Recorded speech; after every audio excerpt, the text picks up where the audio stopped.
Tons to do today. All right, I'm recording this session. Morning, Gary, whenever you're watching this. Hey, Uh, Gare. can you guys see my screen? Yes.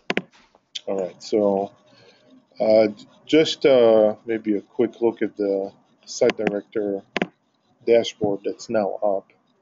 Um, so they have a separate login, and I'm not going to go in detail um, on their dashboard. It has everything that we have with the exclusion of the financial screens, which I don't foresee them having interest. I think it's kind of outside of the interest of clinically running the site. You guys feel otherwise, let me know. I'll show you the tabs that are on there. I agree. To start, Yeah, we're loading. So as you're loading this, maybe this isn't a very simple question, but hopefully it is. Have Have you been able to reconcile the census data? Uh, yeah, so it's reconciled compared to David's report to 0.3% of the census. There's still a sliver there that's slightly off. Uh, Point three? 0.3? 0.3. Yeah. So really Uh, small. We're still working on the external data validation. The guys have the data set that we gave them, both from demographic sheet and from the HIM report that I sent them. And the next step is really, I told them I wanted to do kind of the first order cleanup to figure out which are the mismatches. And then we're going to work case by case to fully understand what's going on to make sure that we don't have any big areas that we need to work on. But I think with that kind of error rate, it's still data that we can look at. So again, I'm not going to go anything in detail. I do want to change this executive screen to be called summary. Um, but this is what they're going to see. They're going to see a census screen, a level of service screen, and the productivity screens. And this anomaly detection will go over later, but they're not seeing the rest of the tab that we have in the executive. That's okay, we guys switch over.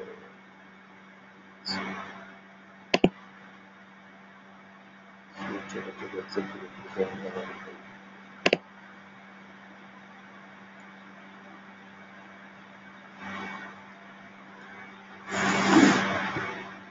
So every few seconds. is somebody vacuuming there? Yeah, I'm getting some some heavy vacuum. noise. It sounds like a vacuum. I can try to mute to see if it's coming from me or from you. Well, you need to be talking though. That's not gonna. I'm mute. Oh, that's much better. Neil? Maybe that Yeah, mine's on mute, so shouldn't be me. Yeah. Sorry guys, maybe noise from that. I'll just deal with it. I think it's on your end, Eric. I'll just deal with it. Sorry guys. Wow, this takes a long time to load. Yeah, it's letting me know, yeah. But it's a one-time deal once you're loaded. Oh, okay. But I don't know if a part of it has to do with the encryption that we got in the server now. And we will put some of my small processes down. I'm going to check the server. But I mean, it does have 4 years worth of data. Probably 800,000 records.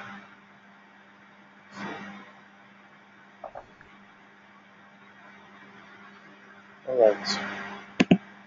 So we changed the appearance of this summary screen. I'll go over the things that are kind of still screw ups. There's sections that are bugs that I asked for changes and didn't implement, and there's sections that are errors.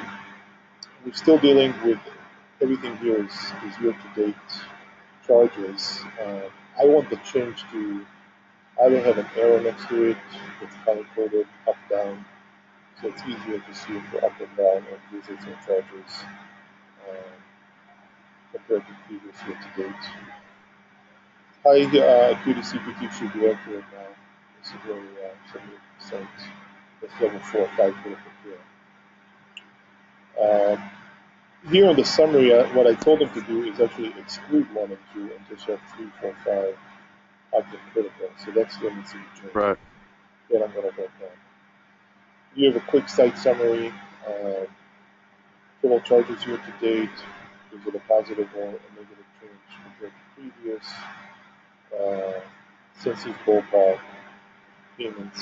Maybe worthwhile adding another significant digit there to the payments. But that's just kind of a snapshot. And then we have a little snapshot of the productivity trend by month for EMSs and health. So I've used the outpatient one. Any thoughts on this screen?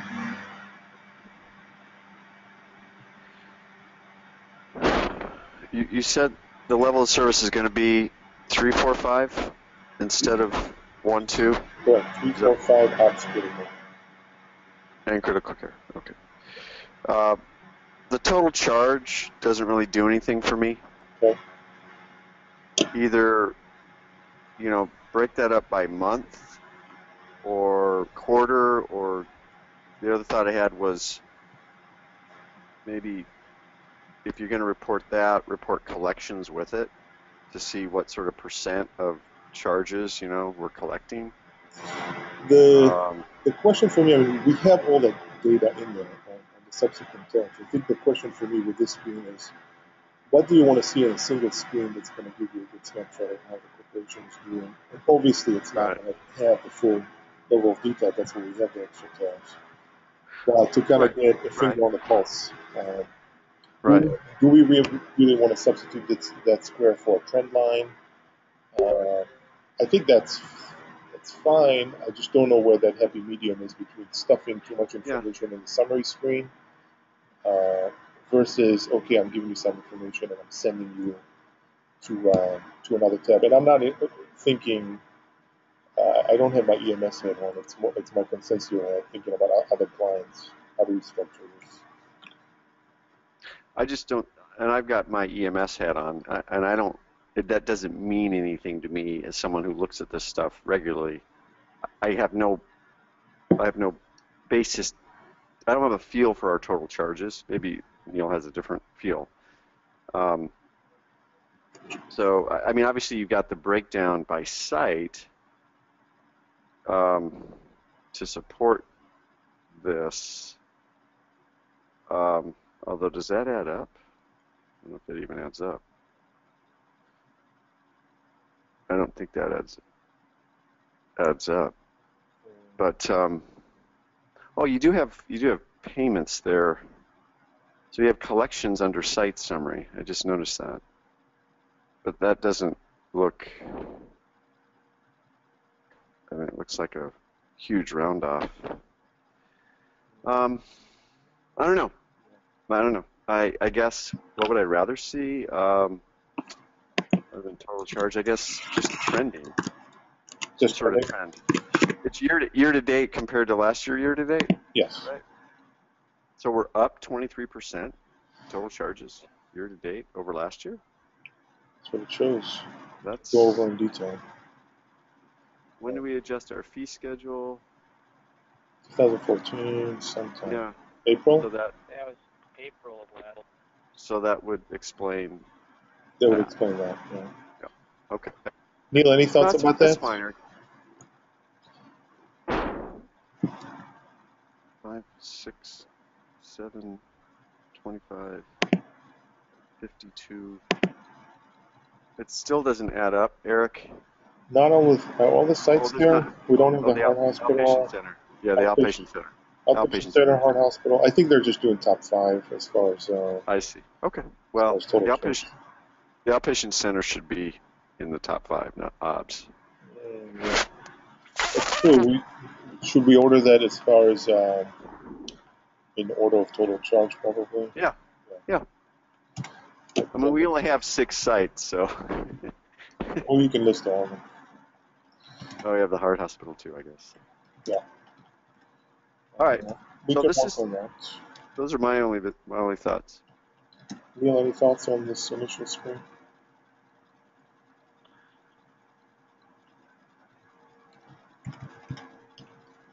Yeah. I would say the productivity trend, patients per hour, we're showing 3 patients per hour. I don't look too hard at the actual numbers. There's still I see. Okay. there's still a problem there as far as the numbers that it generates, and I'll explain why. Right.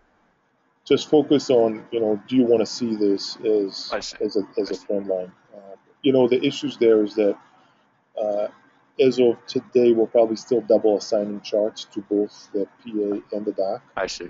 So I think what's happening as of now is all PA charts are getting double productivity, or some of them. So that still needs to be cleaned up as far as actual numbers. I don't know what Neil thinks about this, but the only thing, as a put my Consensio hat on, the only thing I would like to see in addition with the total charge is do total charge and total payment or total collection. If that's, that would be something I think other clients would be wanting to key in on. The key stuff is really that collection percentage. Narrowing down to collection percentage is one of the most key financial metrics. Even if that's all you added to this, I think that would make a big difference. Total charge, total payments, collection percentage. Yeah.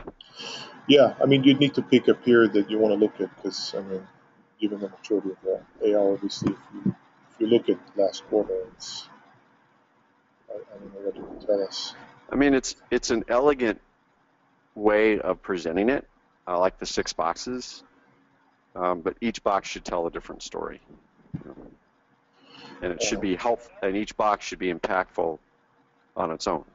So I think that would make that first box impactful. I think if we're thinking about it conceptually like that, we should have a financial box overall, a census box, a productivity box, and a site analysis box.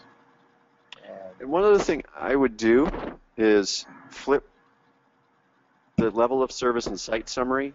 I just flip those positions so you have the RPM, high acuity CPTs on the top middle, and under that you have the level of service. So your eye goes down to, those two are related, and the total charge, total payment on the top left, that's related to the site summary. So have that right underneath it. You know what I mean? Yeah. Does that make sense? That makes sense. So have that in the big flip-flop those. Just flip-flop those. And then the number of visits, that kind of goes with the productivity trend, more or less. Mm.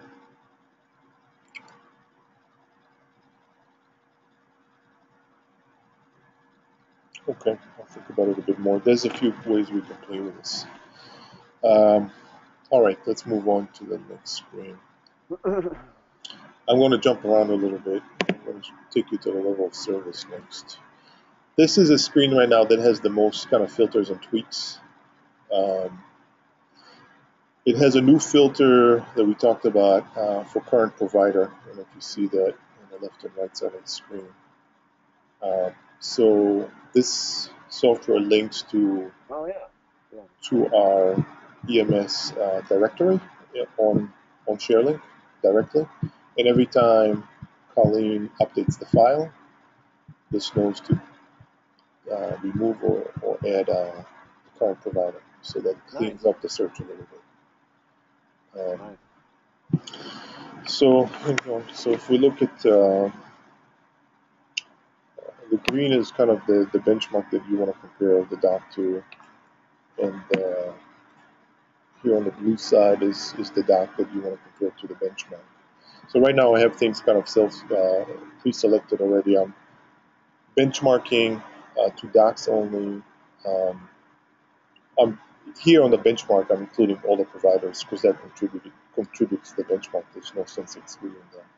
It's really all the docs are included, and I can specify the levels that I'm choosing to look at and the sites. Eric, is the benchmarking a group average, or what is the benchmark?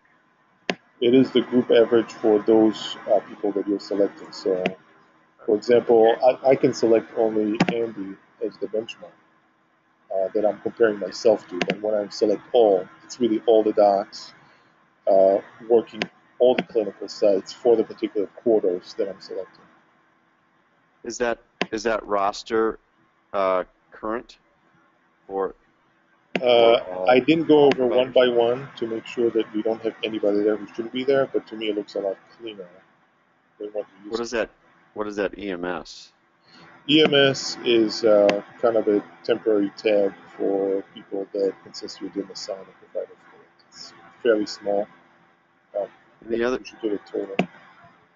thing is the heart hospital's in this, and that'll messy the data a little bit. Yeah, so pretty easy to select those out if you want to. You can just say, okay, you want to look at my data, just look at I see. Amber. Okay. Okay. I see. I forgot you could do that. Yeah. And then you just take those guys out. And again, with quarter, if you want to look at, you don't want to look at 2014, you just want to look at the first 3 quarters of 15. Now you have a benchmark for that. And then on the other side, same thing, select the quarters, and then you can pick the particular sites you want to compare me to. It's equal to the benchmark. As far as the name selection, pretty easy. So the first initial, and then start typing the last name and enter, and comes up pretty quick. Rather than scrolling through all the names, you can put them in pretty quick and then select them.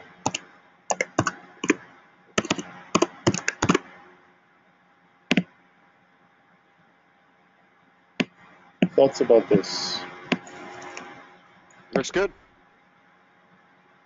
We have a trend line, which I think would make sense to extend. Well, actually, it reflects what you're picking. So I only picked the first 2 quarters, but as I add more dates, it doesn't populate more in the trend line. Sure. That's something I think we need to show probably the entire period that we're selecting here. It's only showing as a model.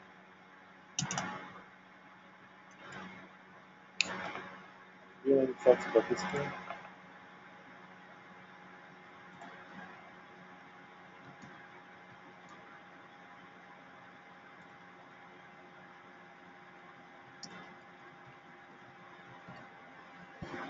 Assuming you're still muted. Okay, we don't have this feature of current provider selector on the other tabs because they want me to evaluate it, but we're going to populate this for every place where you can pick selectors. I mean, pick providers, you'll be able to deselect non-current providers. This is the charge report that we saw before. It needs time controls that it doesn't have, so we can, right now it's year to date, I believe, or actually rolling 12 months and 9. But to pick particular quarters, year to date, year versus year, that change will be coming, and selecting physicians here again, deselecting non-currents will be coming in. Any more thoughts about this one?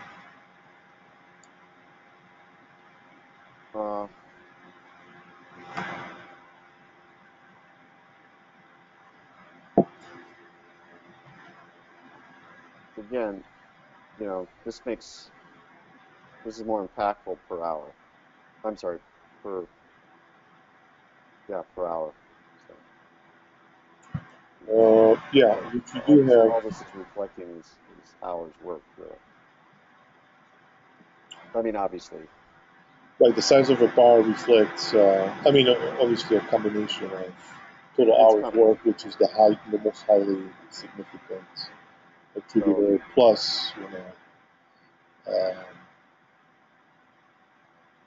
is there anything different on this one, Eric, than what we've seen before? No.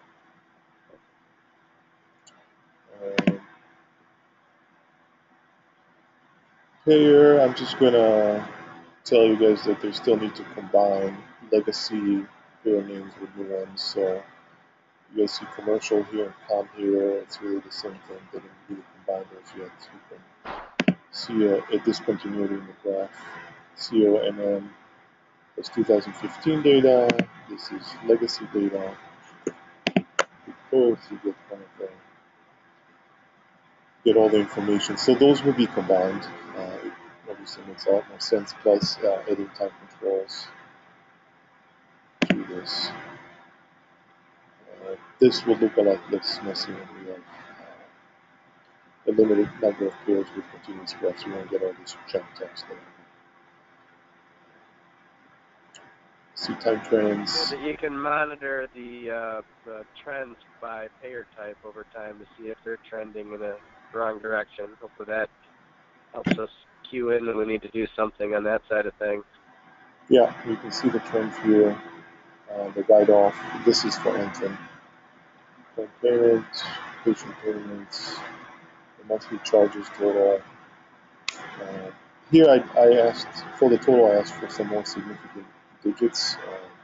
If you look at all, to see 11 million for me, 12 million here, it's not significant enough. I mean, 12 million, 12 million here, you don't really see the difference.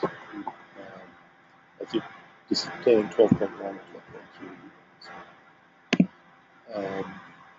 I don't know how useful it is to deselect APPs and docs here, but that feature, obviously, when you time controls, they know that. Collection screen.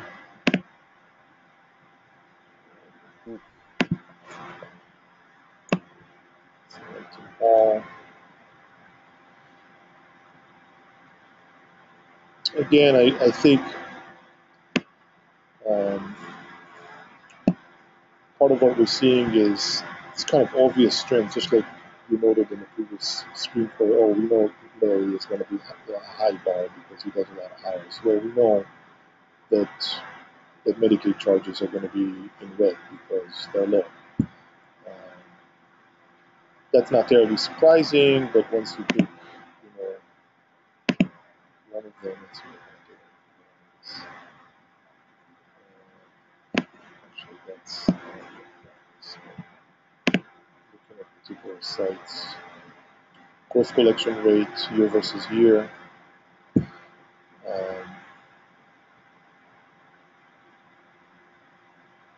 Charge versus collection.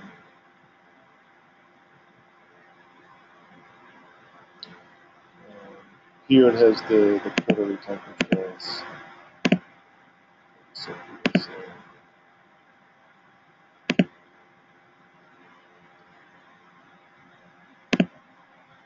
doesn't look a heck of a lot different than what we had last week. So the next stage of this, with the analytics, if there is, to Neil's point, if there's a change in collections, it would be nice to have some indicator here that there's, a trending that's downward in any of these providers or any of these payers. Is that part of your idea going forward? Is that there'd be, Yeah. that you'd be crunching these numbers behind the scenes, and then there'd be some indicator. I don't know. So what do you have in mind to indicate, like the mechanism to indicate when you look at the screen that over the last 18 months there's been or 6 months or whatever, there's been a fall off in UHC, like UHC at St. Joe's OBS, it's a slightly different color. But in United Healthcare, so my eye went to that, but is that just because it's new and it's different, it's coded different, and I don't know. Yeah, I think the next step is to see can we apply an algorithm to come up with something that makes sense. That's definitely part of what we like to work on. There is an anomaly detection screen here that we'll talk about. And Kevin had a couple of ideas. The next kind of advanced analytics project will involve financial data. So Okay. He's interested in Kevin was interested in looking at aspects of the AI and try to make predictions or try to glean an understanding of what's going on with the AR. And this is obviously closely tied, the collection rate maturity for all these payers is part of what we'll try to exploit. Sometimes you try to exploit something with an algorithm, and it turns out either there's not enough data, it's not rich enough, it's not given something that's interesting or that we can work on. But that's going to be the next step. The other thing, just and this is a good. I like the graph, the charge versus collection. You see, and we can explain the bump in 2014, but there's been quite a bit of variability from the time that we increased our fee schedule. But so drilling down to, why that is. I mean, from January to February of this year, obviously huge variation in charge. So January, February this year? yeah, see that spike? Yeah. Well, February to March. Is it February to March or January to February? I can't tell. I mean, we have a general issue end of 2014 throughout the data. Right. That's the transition time. Right. Something got lost there. As you guys recall, a lot of things got screwed up. Right. Wrong RVU calculation, and given what the three of us know about what happened in Franklin, Right. I mean, I would question if they didn't charge a lot of the charts Sure. that we saw. It was a major fuck up. It's a lot of money. There's no other way to explain this. We don't see a similar dip the previous year. I mean, everything is December is a strong month. So unfortunately, I don't know that we can look at the underlying data and understand what's going on. My sense is it's a insensitive screw. I'm going to add some good lines, by the way, here. So when there are some fine changes, you can follow them across the screen. I think it's easier to look at the data with horizontal green lines. Census data. I like the pie chart. I mean, it's again gives you information that you know, a little bit of a different way to display what's going on. I mean, yes, we know most of the patients are senior Joes, and seeing this doesn't necessarily change things for you. We do need the time controls here, so it'd be nice to look at first quarter 2015 and see what the distribution looked like. So that's going to be added, obviously.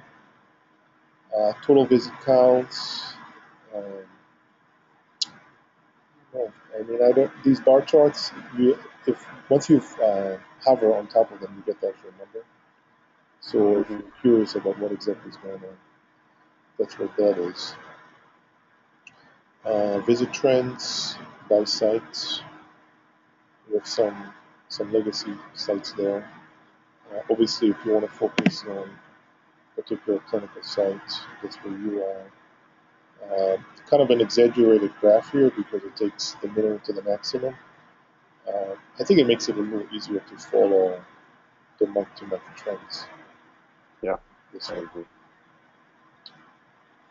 The one thing with month-to-month comparisons is sometimes you want to compare February to the previous February or June to the previous June. Is there a way to do that at all with this?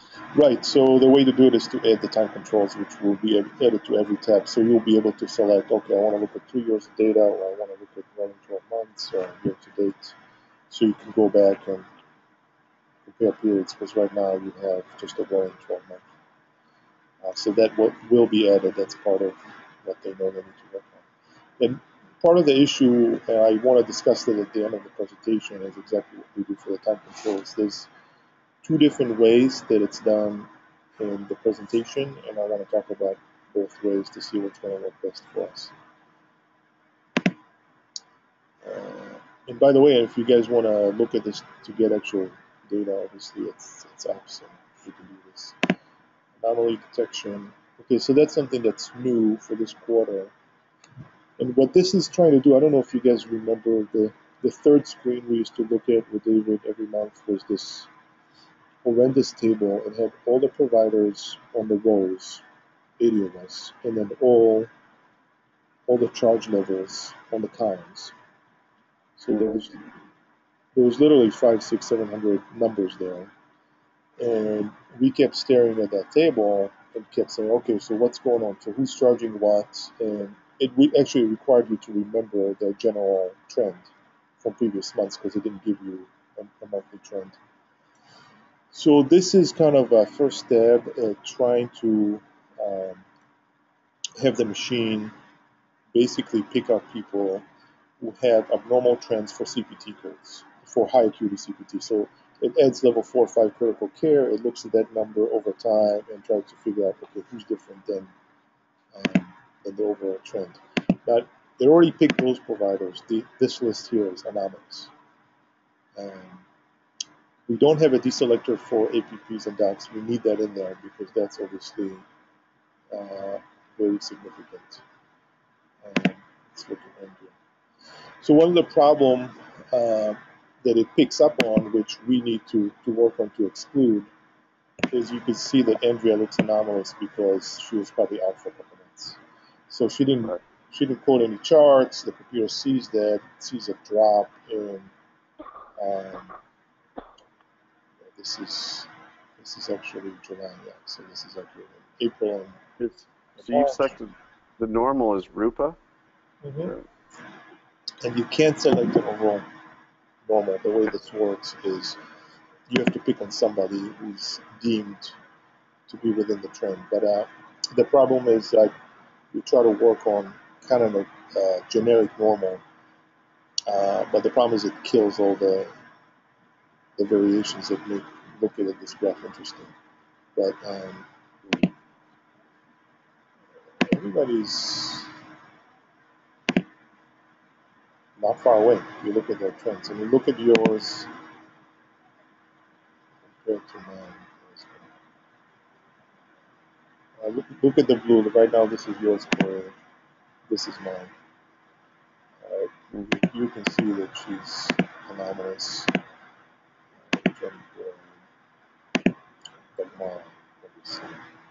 So the program actually then identified these anomalous providers, detected them, I guess, obviously, yes. and now when you drop down, you click on the drop down, do you see the whole list of anomalous, or just you have to go one by one? You have to pick one by one. You can see the whole list when you click on them, and I think you should exclude docs and PAs. That analysis needs to be done separately. I think what's anonymous for CPT distribution for PAs. Well, click on that drop-down arrow right next to Dagmara's. Is that? She's highlighted now, actually. But can they see all the people on this list? I mean, how many anomalous providers? Yeah. Can you see it now? I can't. Oh, you can't?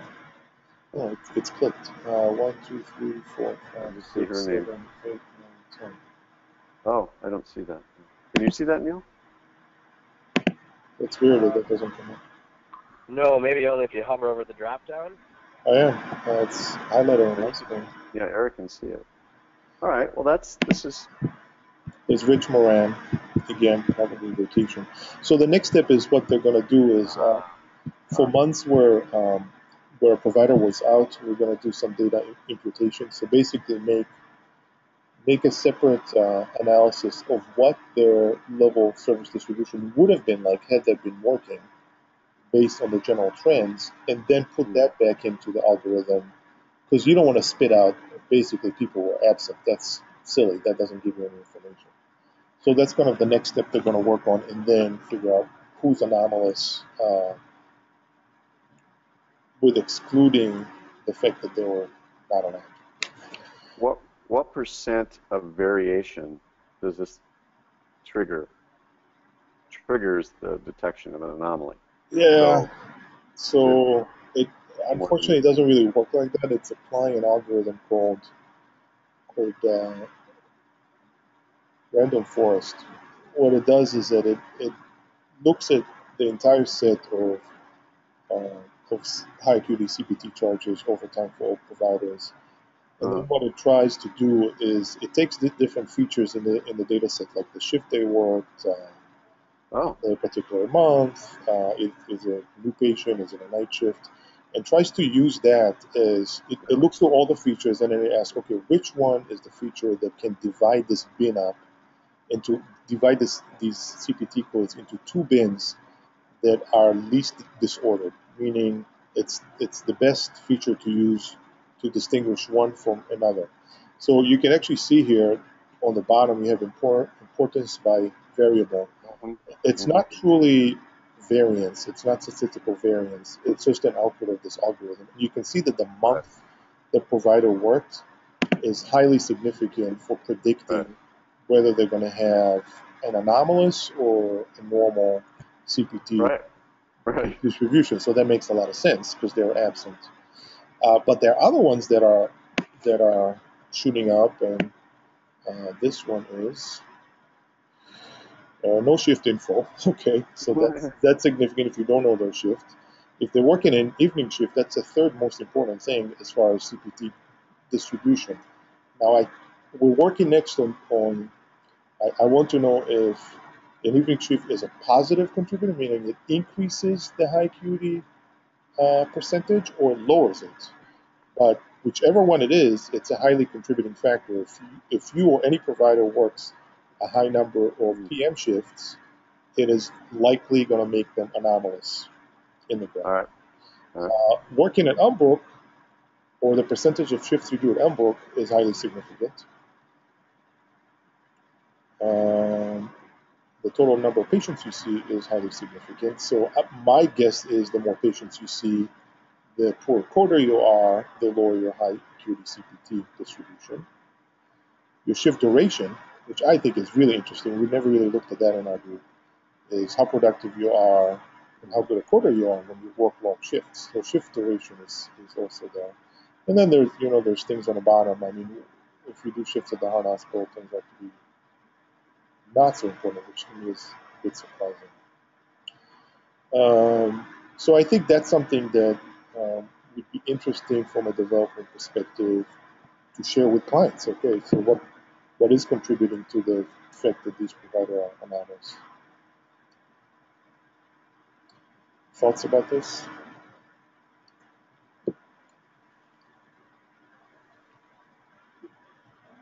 It looks interesting. It is interesting. Um, it identifies. Okay, so you identify someone who hasn't been on vacation and as an anomaly, and you identify the variability or the variables, and so basically you're still just making guesses as to why there's variability, why they Um, could be, because you don't really have. So, is there someone that can we go through someone that didn't go on vacation that we know and try to see if we can explain why by just looking at it? who's El Deli? She's an APP. Oh, Laura. So Laura is anomalous. Um, and let's go here. Let's compare Laura Yeah, right. to So, sure. um, There you go. all providers. And we see that she has lower level 4s, lower level 5s, much higher level 3s than her peers for Really? 2015 only.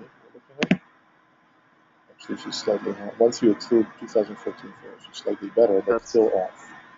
that's at St. Francis and St. Joe's. Yeah, I'm going to look at all sites now. That's not so significant as far as the level of service distribution. If you look at our patients per hour, we didn't get to this point. Oh, this is new. This is not. This is very new. So this is look at 2015. She works a lot at Joe's. Actually, no, she's seasonal. She's at Joe's. And she's 2 patients per hour at the outpatient center. These are overall, I don't know, this looks quite odd. So she sees an average of 0.37 patients an hour at Joe's for any shift other than the 6 a.m. So this is likely where it's coming from. Maybe that's one shift. She doesn't work there very much. Yeah. Although looks like your benchmark is low too. Remember too, sometimes people will start in main and then they'll go to minor at Joe's too. So you may have some main patients and then later a minor and very minimal hours. Oh yeah. I wonder how do those hours get allocated? I think for the census report, we should add a provider filter because that would help us right now. I would want to look at our total census by site. Right now, we only have census by clinical site, but not by provider. But I get your point. You know, your point is you've got an analytical tool that just does algorithmically identifies an outlier, and then you drill down and you try to answer why. Right. I think that it addresses two issues. One is you're not faced with the big question of what's going on with the coding, or at least the charge distribution for all the providers. Do you trust yourself to look at everybody's data and figure out what's going on with them? And secondarily, should you do that? Does that make sense to do that for 80 providers? And I think the third question is, are you good at doing that? You know, just by the fact that somebody fluctuated a little bit, is it significant or is not significant? Does it mean something or does it not mean something? And I think This is I great to me that we actually have the data so we can drill down to people, identify outliers, and look for ways that we can improve any individual's practice and try to give them pointers. But it begs the question, who is going to do some of the data analytics to get people this information? Right, that's definitely a component that I think Consensio needs to market.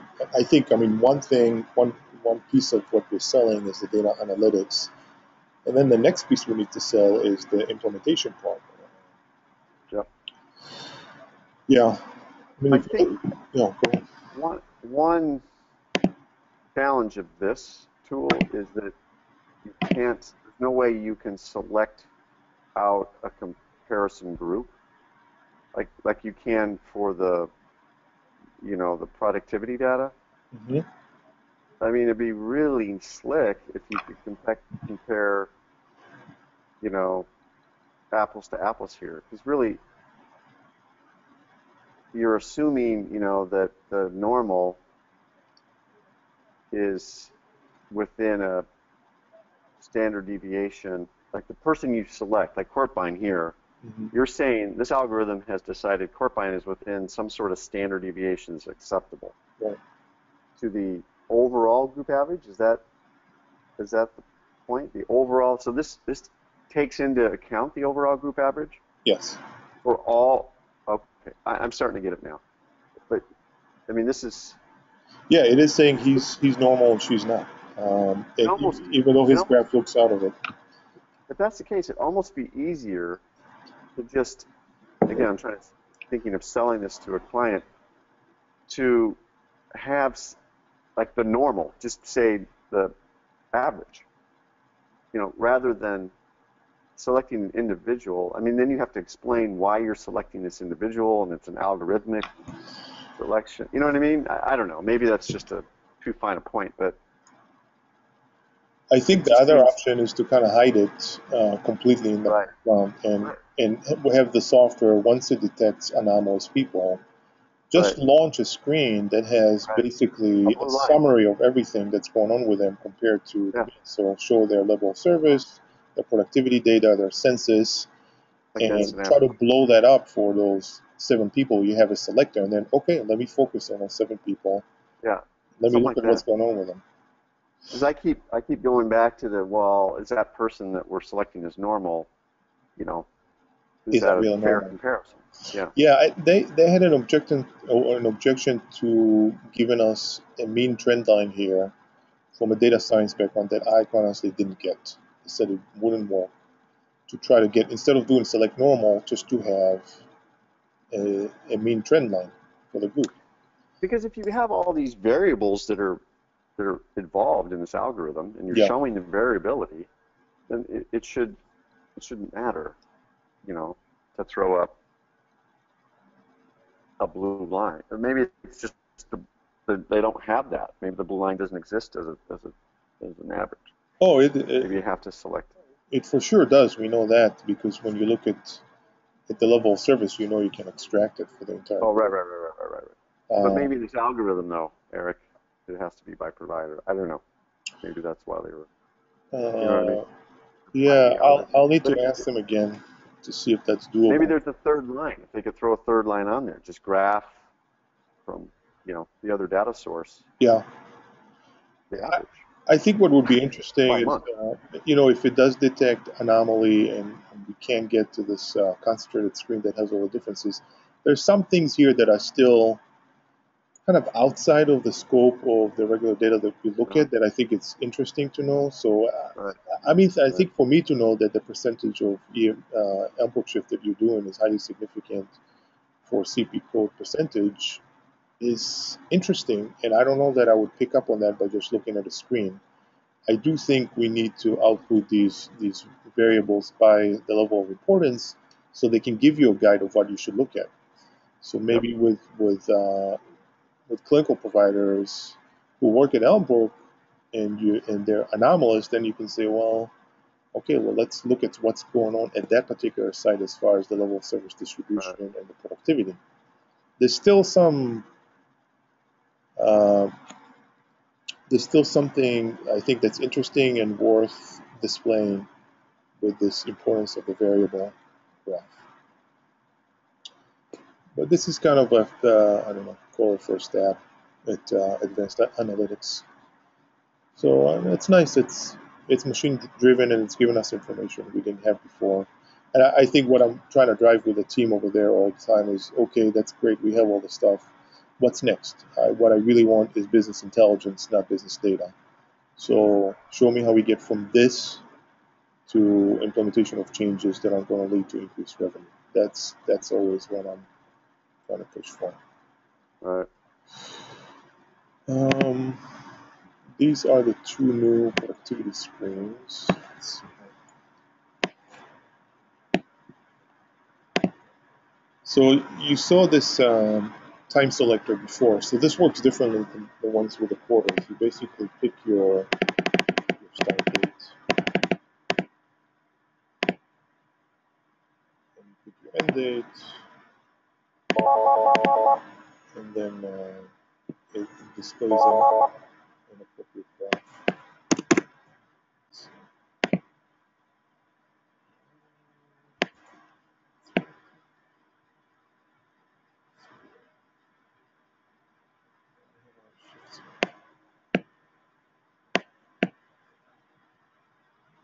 I think the selector is also affecting this.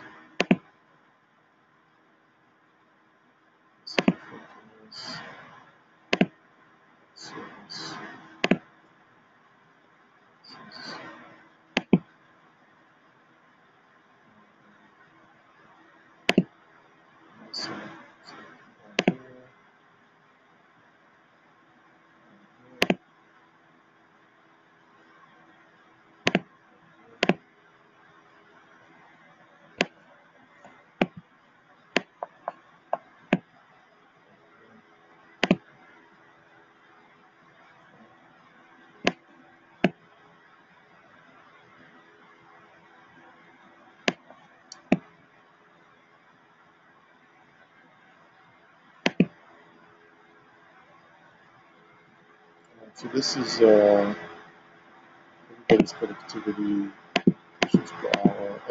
Like I said, there's still a glitch with how it counts, so don't look at the numbers more than how it's getting displayed. Hopefully it's going to get fixed in the next week or so. The time selector here, my objection to it is that it's so slow. It's flexible. It gives you the ability to check whichever start and end date you want. But for example, we're looking year to date right now. And I want to switch over to a rolling 12 months. So I'm going to go back to July 1st. A little bit slower. You see the per hour by site, which is by shift. I asked them, these are the shift codes that come out of Tangier. What I asked them to do is to map those to show basically site, space, start time, end time. So this A7A2P should look like SFH space 7A-2P. And when you actually look at, you click on a specific site, you see it filters out all the other shifts. So those are San Francisco sites. Those are San Francisco sites shifts that Andy has been working since July 1st, 2014. This is his productivity per shift type in patients per hour. Again, I think inflated due to getting credit for APP patients, so we're taking that out. So then this is overall benchmark 5.18. Again, this would move down if we exclude the APP patients. But the benchmark is a It's total. his benchmark, his total. Oh, his total. Yes, exactly. It's not the overall benchmark, it's just the overall weighted average. If you add his total number of hours over the time in question at St. Francis divided by the total number of patients and the number of patients you have. So can you compare him to the group average at the site? Right, so that's, I did give him the formula to do that. Right now, you can't. That's something that's still on the agenda to finish. Right.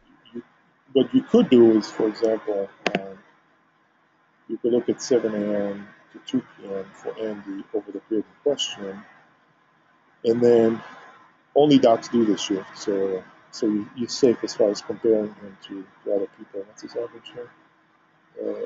5.87. And then you look at everybody who's doing that shift, and it's 4.87. Oh, 4.87.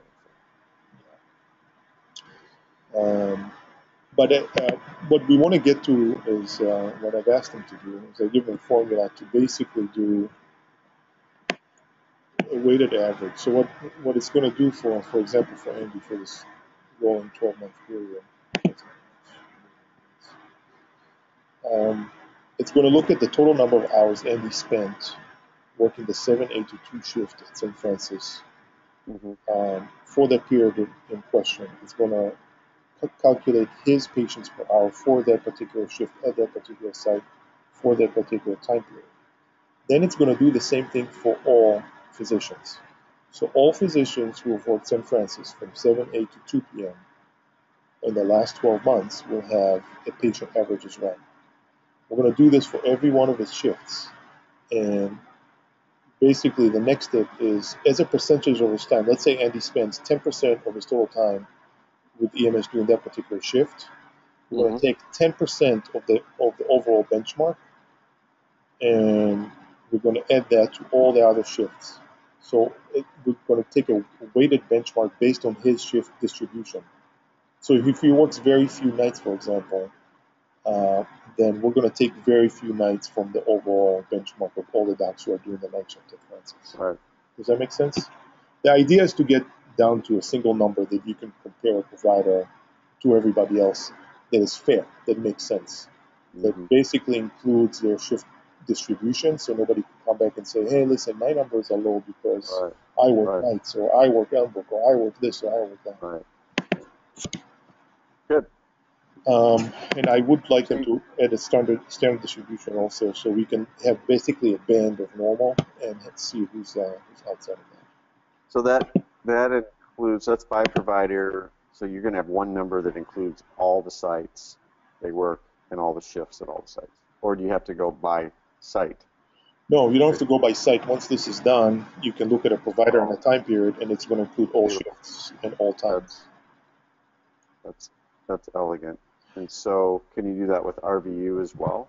Yes. I lost my mouse.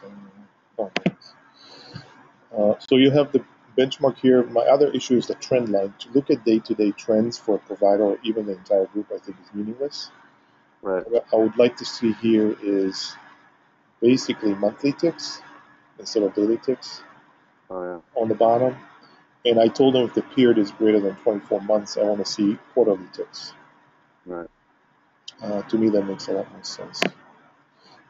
This is our views. This is a work our views per hour based on the table that Joe provided them for the actual RVU to work RVU conversion.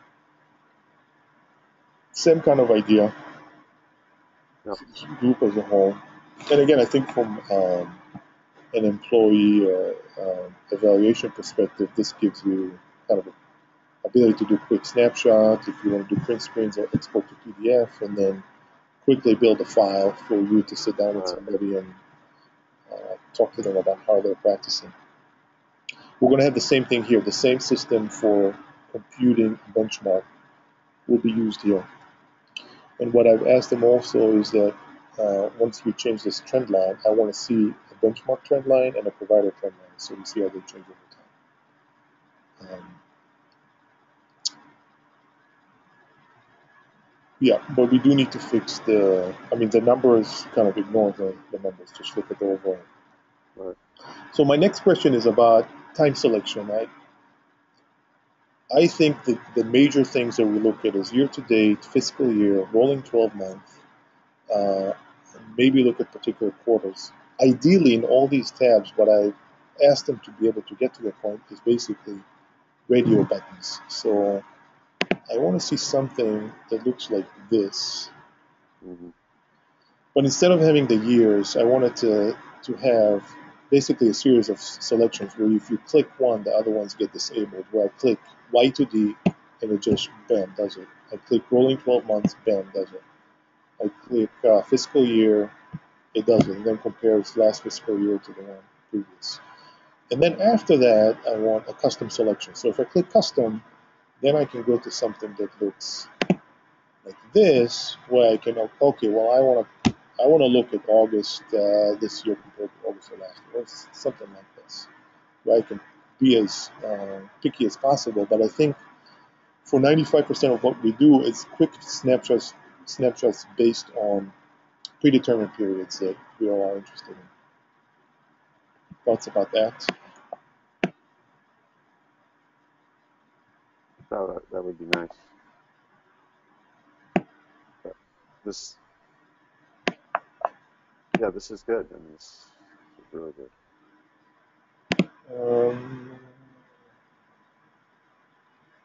Okay, here's what else is new. This little square, you guys see this here? Details on demand. I don't know if you guys can see it. Where are you?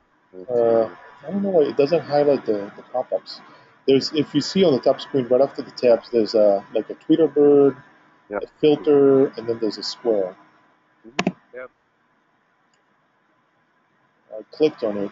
You guys see this? Yep. If you right-click on any of your numbers, you can export all the data that's underlying generating this report in CSV form. So if you want to take it to an external, like Neil wants to take the financial data that's underlying this graph and says, okay, well, listen, I want to drill down in Excel, or I want to drill down in R, and I want to export this to something else that Kevin's doing, you can do this. Right now it's exporting the medical record also.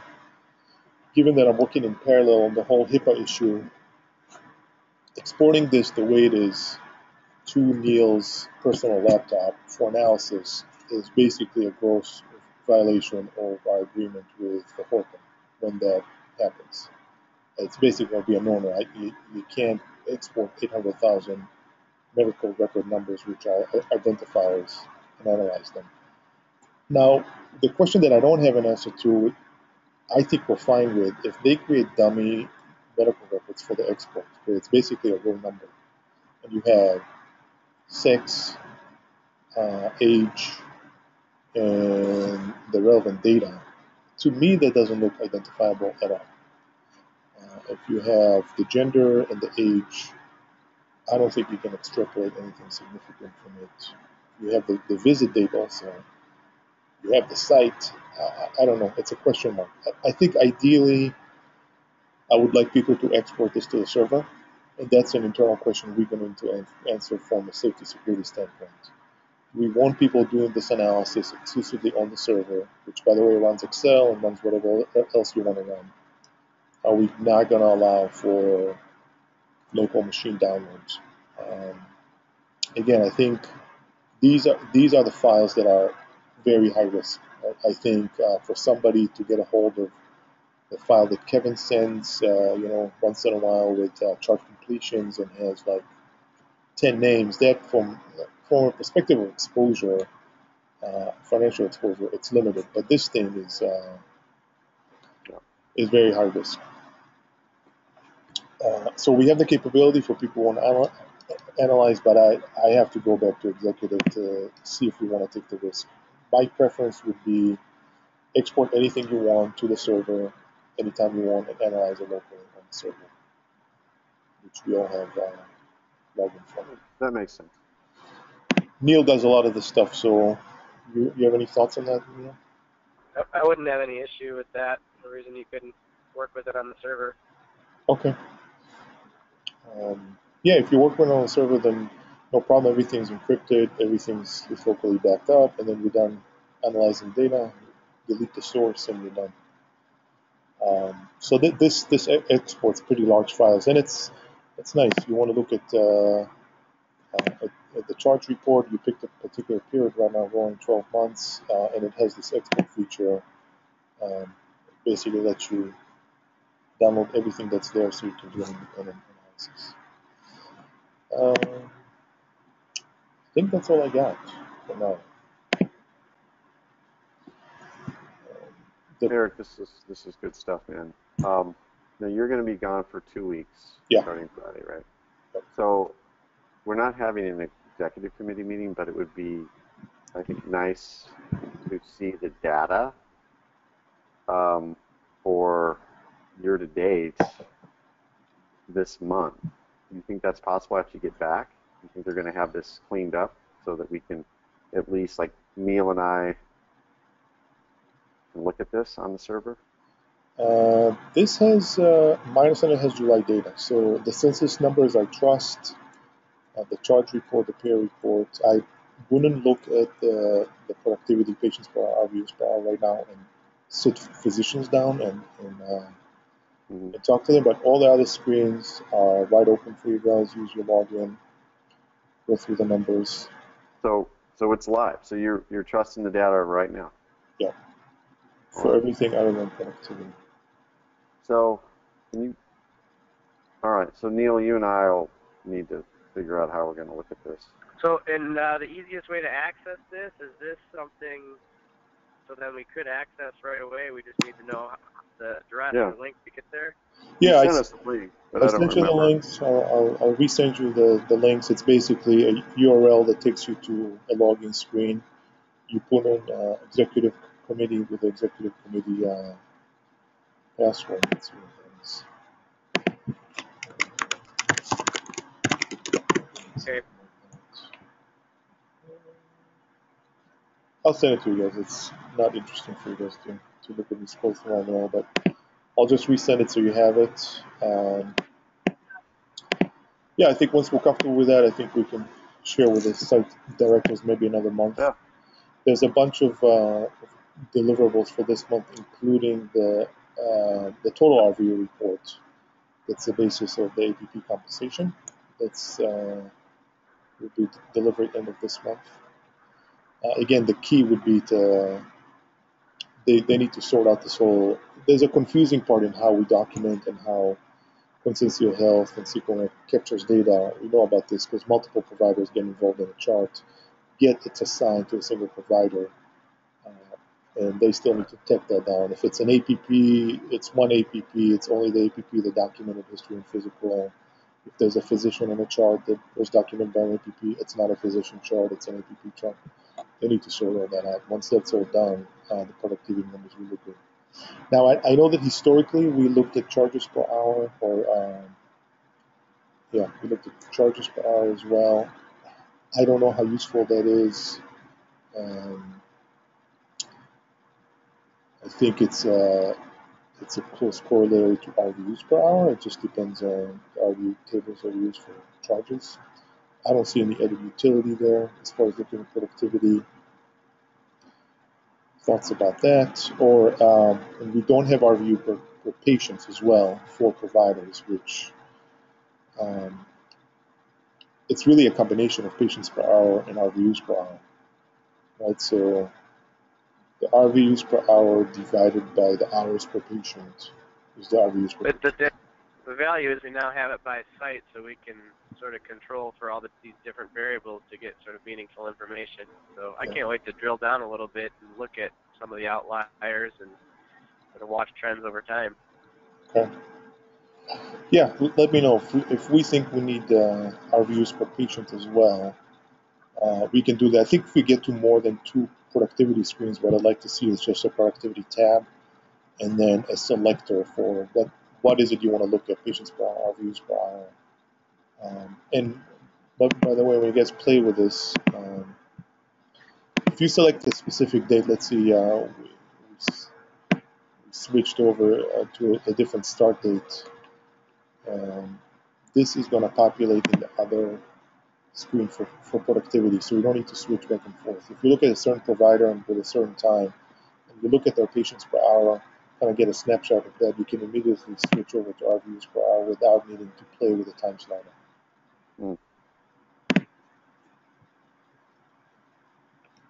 The rest of the KPIs for this month are all things that Jill and Kevin asked for day-to-day operations. It was basically kind of the decision made by the Technosoft team is that we cannot have 2 different sources of data to derive information for different aspects of the corporation. It just doesn't make sense to use data from SQLnet for them to do day-to-day reports when we don't even know if they're correct. It's got to come from the same place. Right. So we're paying for that too. This will become our go-to source for all the financial data too. Everything. Through this, everything. Everything needs to come one place. Yeah, because when you have a question about the financial data, one question that I want you to eliminate is something went wrong with the way somebody generated a report. I want that to be out of the question. There still could be issues with the way that we code, we document, the data transfer, but at least everything you see is coming from the same place. This is clean. Yeah, this is clean. This is scalable. I mean, this applies to a full service package. You're going to present to the next guy. Right. This is what. But so my question is, is Kevin contributing any of his data to this? Or is this all just billing related? In other words, is there any accounting that's going into this? Right now there isn't. I've asked him to kind of think about what reports does he work on that's a lot of manual labor by him. I think one of our goals should be to let Kevin, who's a high-priced employee, do what Kevin needs to do. And I think that's not copying and pasting into Excel. Right. I think that's a complete waste of time. So that's another differentiating service line. Because, you look at a group like ERMED, they've got a separate accountant and they have a separate billing service. If you somehow can combine those functions into one report or one database, then you can sell the two together. Yeah, I agree with you. I think the screen that Neil and Kevin show us on a monthly basis, which is North Market, Central Market, the census collection, all that stuff, year-to-date changes. I don't think that should be done in a manual fashion. To me, there should be a tab where you can log in whenever you Right. want to just spit that out. And if there's a set of other reports that he works Right. on a monthly basis, I mean, there's still going to be stuff that's custom. He's still going to need to export data and answer spot Right. questions about what's going on. You I'll give agree an with? example. Yeah. You agree with that, Neil? I mean, he does spend Yeah, I think an all the inordinate stuff amount of he's looking time. for is going to come from a lot of these reports. So it's just we could probably start to self-populate it.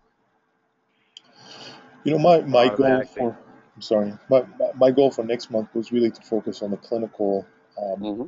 markers, which I think we need to kind of move this up to the next level of practice improvement. But in the absence of those, the focus is going to shift over to financial reports and accounting type stuff. And I'm probably going to involve Neil and Kevin a lot more next month if we don't get the data from Greg Smith. Mm. So the data from Greg, will that have any resource utilization? Yeah, Or that just absolutely. it will have? Yeah, that's what I asked for. But I can't remember. I know you asked for time intervals too. time intervals is it's the highest because then we can start looking at lengths of stay and Okay. time from bed to decision and things like that. But I asked for order data also, and if I get the full order data, then we can look at resource utilization. This at least gets us to where we were and a little bit more than that, So this is good. All right, guys, I jotted out all the comments, and Gary sent me an email with your comments. All right. Looks good. Thank you, guys. Good work, man.